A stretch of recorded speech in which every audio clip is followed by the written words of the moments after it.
বিভিন্ন সরকারি কর্মচারীরা চাকরিতে পদোন্নতির জন্য বা নতুন কোনো ভালো চাকরির জন্য বিভিন্ন পরীক্ষায় বসে থাকেন, যেমন UPSC, SSC, TPSC, TET, CTET, STPGT, STGT ইত্যাদি।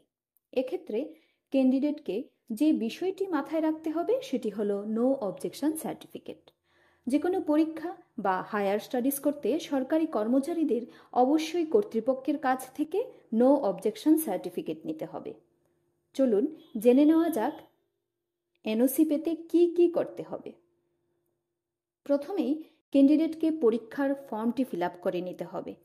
তারপর অ্যাকনোলেজমেন্ট কপি প্রিন্ট করে রাখতে হবে। এনওসি পেতে গেলে ক্যান্ডিডেটকে সাদা কাগজে প্রেয়ার করতে হয়। প্রেয়ার অ্যাপ্লিকেশনের সঙ্গে বেশ কিছু ডকুমেন্ট সাবমিট করতে হবে। সেগুলি হলো undertaking by the candidate, self declaration by the candidate, declaration from the immediate authority, acceptance of joining of present post, acknowledgement copy, notification copy of exam, prospectus copy of exam, service particular of the candidate. ভিডিওতে বিভিন্ন ফরম্যাটগুলোর sample copy তুলে ধরা হয়েছে। প্রথমেই no objection অ্যাপ্লিকেশনের একটি sample copy দেওয়া হলো। ক্যান্ডিডেট যে ডিপার্টমেন্টে রয়েছে সেই ডিপার্টমেন্টের সর্বোচ্চ কর্তৃপক্ষকে অ্যাড্রেস করে অ্যাপ্লিকেশনটি লিখতে হবে। এটি প্রপার চ্যানেলের মাধ্যমে ফরওয়ার্ড হয়ে কর্তৃপক্ষের কাছে পৌঁছাবে। সাবজেক্টে ক্যান্ডিডেট যে পরীক্ষার জন্য ফর্ম ফিল আপ করছেন সেই পরীক্ষার নাম লিখবেন। মূল আলোচনায় ক্যান্ডিডেটের বর্তমান ডেজিগনেশন ও কর্মস্থলের নাম ঠিকানা দিতে হবে। তারপর পরীক্ষার নাম ও সম্ভব হলে পরীক্ষার ডেট উল্লেখ করতে হবে। নিচে সিগনেচার করে তার নিচে ক্যান্ডিডেটের পুরো নাম, ডেজিগনেশন এবং কর্মস্থল লিখতে হবে। এনক্লোতে যে যে ডকুমেন্ট অ্যাপ্লিকেশনের সঙ্গে দেওয়া হবে সেগুলোর নাম লিখতে হবে। আন্ডারটেকিং হলো পরীক্ষায় পাশ করে নতুন চাকরিতে জয়েন করার আগে বর্তমান চাকরিতে রিজাইন করার অঙ্গীকারপত্র।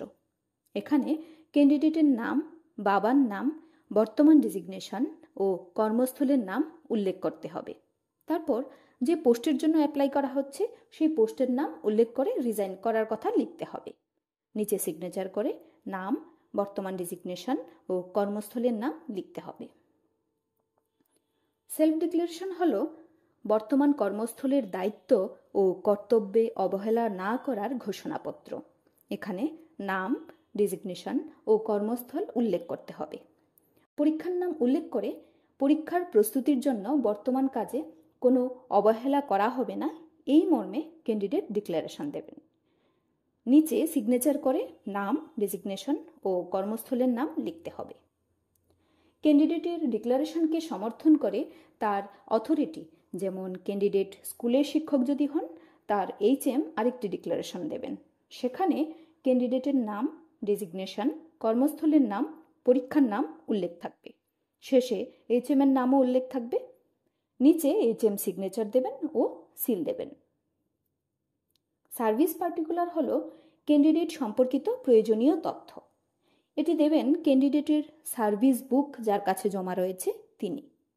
স্কুলের ক্ষেত্রে JB বা SB বা হাই স্কুল হলে IS দেবেন, আর হায়ার সেকেন্ডারি স্কুল হলে HM দেবেন।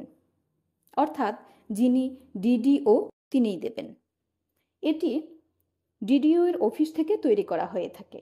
কাজের সুবিধার্থে ক্যান্ডিডেট নিজেও তৈরি করে দিতে পারেন। এখানে নাম, ডেজিগনেশন, জন্ম তারিখ, বাবা মায়ের নাম, শিক্ষাগত যোগ্যতা, যেখানে একাডেমিক ও প্রফেশনাল যোগ্যতা দুটোই উল্লেখ করতে হবে। পে স্কেলের ক্ষেত্রে ক্যান্ডিডেট ফিক্সড পেতে থাকলে ফিক্সড পেই বলে উল্লেখ করবেন, নয়তো রেগুলার বলবেন। তারপর চাকরিতে যোগদানের তারিখ, বর্তমান কর্মস্থলের নাম, ঠিকানা, ন্যাশনালিটি, জেন্ডার, সোশ্যাল ক্যাটাগরি অর্থাৎ candidate UR, OBC, SC, ST যে ক্যাটাগরিতে পড়েন সেটি উল্লেখ করতে হবে। 13 নম্বরে ক্যান্ডিডেট যদি কোনো লোন নিয়ে থাকেন তবে ইয়েস, না থাকলে নো লিখতে হবে। 14 নম্বরে ক্যান্ডিডেট যদি লিখিত নথির মাধ্যমে সরকারি কোনো ট্রেনিং বা স্কিমের সাথে যুক্ত থাকেন তাহলে ইয়েস, নয়তো নো দেবেন। ক্যান্ডিডেটের নামে যদি কোনো কেস নথিভুক্ত থাকে বা তিনি কোনো তদন্ত পর্যায়ের অন্তর্গত থাকেন তাহলে ইয়েস দেবেন, না থাকলে নো দেবেন। সবশেষে নিচে ডিডিও সিগনেচার করবেন ও সিল দেবেন। সমস্ত ডকুমেন্ট সহ অ্যাপ্লিকেশনটি কর্তৃপক্ষের কাছে ক্যান্ডিডেট জমা দিলে কর্তৃপক্ষ সেটি ঊর্ধ্বতন কর্তৃপক্ষের কাছে ফরওয়ার্ড করবেন। ক্যান্ডিডেটের সুবিধার্থে একটি ফরওয়ার্ড লেটারের স্যাম্পল কপি দেওয়া হলো। এখানে স্কুলের শিক্ষকের ফরওয়ার্ড অ্যাপ্লিকেশন তৈরি করা হয়েছে। কর্তৃপক্ষকে অ্যাড্রেস করে এটি লেখা হবে। স্কুলটি জেবি, এসবি বা হাই স্কুল হলে থ্রো এডুকেশন ইন্সপেক্টরেট অর্থাৎ আইএসকে মেনশন করা হবে। আর যদি হায়ার সেকেন্ডারি স্কুল হয় তাহলে ডিস্ট্রিক্ট এডুকেশন অফিসকে মেনশন করতে হবে। সঙ্গে জায়গার নাম অর্থাৎ আইএস হলে কোন জায়গার এবং ডিস্ট্রিক্ট এডুকেশন অফিস হলে জেলার নাম উল্লেখ করতে হবে। সাবজেক্ট এবং মূল আলোচনা উভয় জায়গাতেই ক্যান্ডিডেটের নাম, ডেজিগনেশন, কর্মস্থল এবং পরীক্ষার নাম উল্লেখ করতে হবে। এছাড়া যে ডকুমেন্টগুলো লাগবে তার মধ্যে ক্যান্ডিডেটের বর্তমান পোস্টের অফার অর্থাৎ হলুদ খামে যে অফার দেওয়া হয় সেটার কপি দিতে হবে।